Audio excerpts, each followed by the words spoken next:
Hello guys, what's up guys? It's me again, Ruwen Asuliben. Samahan nyo akong manood ng kaganapan dun sa pagpasok ng bagong taon sa bahay namin. Nakakatuwa lang. Sabi ko kasi sa asawa ko, mag-ingay sila.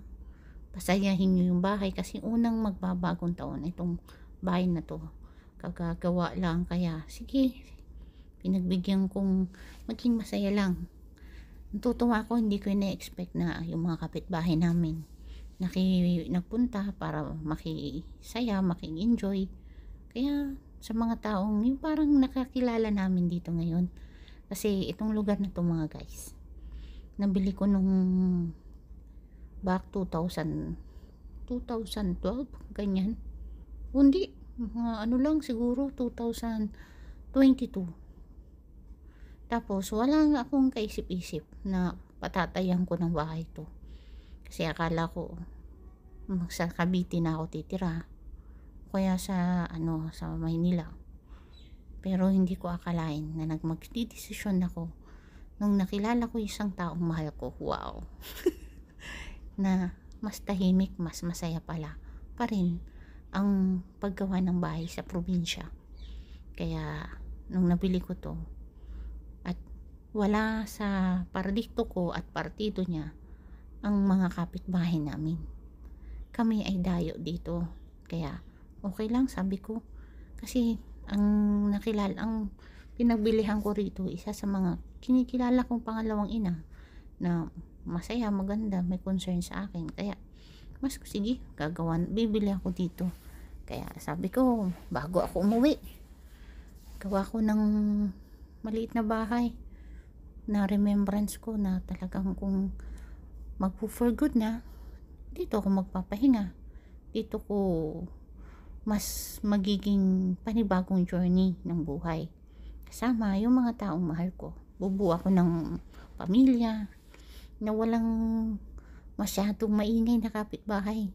Yung bang kapitbahay ng mga pamilya na nagchichismis sa akin, ganyan-ganyan. Walang takot ba? Hindi naman sa takot ko ano magsasabihin ng ibang tao. Ayoko lang yung magulong atmosphere pag gising mo sa umaga, piling mo pinagchichismisan ka. Mas gusto ko yung relax, tahimik. Sabi ko, nasa tamang lugar ka. Sabi nga nila, kung nasa tamang lugar ka, makakaramdam ka ng peacefully. Nasa tamang lugar ka, magiging smooth ang flow ng buhay. Kaya sige lang, sabi ko, mag-enjoy lang tayo, pasayahin mo yung bahay natin. Kaya nung nakita ko na to, tuwang-tuwa ko kasi yung mga kapitbahay namin hindi ko pa makakilala, makikilala ko balang araw, nakisaya, nakikwela dito sa aking bahay.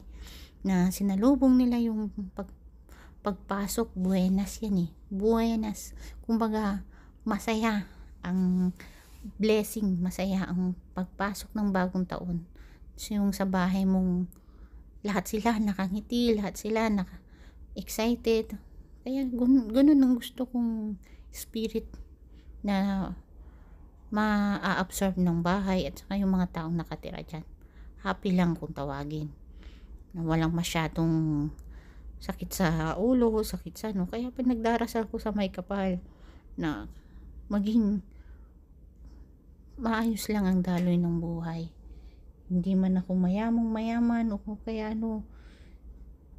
mas gusto kong mabuhay lang ng simple. Sa akin kasi ang definition ko ng simple, yung tahimik ang paligid mo, masaya kang nabubuhay, nagagawa mo yung gusto mo, na walang nanghuhusga sa'yo, gumakagalaw ka sa galaw ng agos ng buhay, galaw ng yung wala kang iniintindi, hindi ka masyado namumblema. Yan, kaya sige, kaya itong mga kapitbahay ko balang araw, malay mo sila yung magbibigay sa akin ng mga taong magiging kaagapay. Sabi nila mga kapitbahay ang tutulong sa'yo, mga kapitbahay ang magiging magpapakulay sa journey ng buhay. Kaya sige lang, pakisamahan at marami kang matututunan. Iba't ibang klase ng tao natututunan natin. Ako pa ba? Kailangan natin marunong makisama. Kaya sige, go in the flow. Ang saya nila. Ang saya nilang pinapanood ko. Paulit-ulit kong pinapanood. Na ganyan kasi yung kami sa pamilya din namin eh. Tuwing bagong taon. Tuwing lagi kaming nagpapagames, tawanan, ingayan, sayawan. Yung bang parang cool lang. Kaya ganyan Kaya tuwang-tuwa ako pag nagpapagame si kuya, tuwang-tuwa. Yung hindi nagbibigayan. Ang unang ko dito, attraction ko, yung parang hindi natatakot yung mga kapitbahay mo sa'yo na lumapit na maging kaibigan ka. Kasi balak ko lahat sila sana maging kaibigan namin ni Chris Cabral at mabuhay kami ng masaya dito sa mga iniikutan naming mga tao. Panibagong journey. Lalo na pag uwi ko sa Pilipinas. Kaya excited very much mga guys. Excited sa gagampan ng buhay. Kaya sana itong buong taon na to magiging masaya, tahimik, colorful, yung blessing na papasok sa bahay. Pumapasok yung mga pusong mababait, pusong masasayahin, pusong mapagbigay, at saka yung mga pusong gustong makipagkapwa-taong tunay.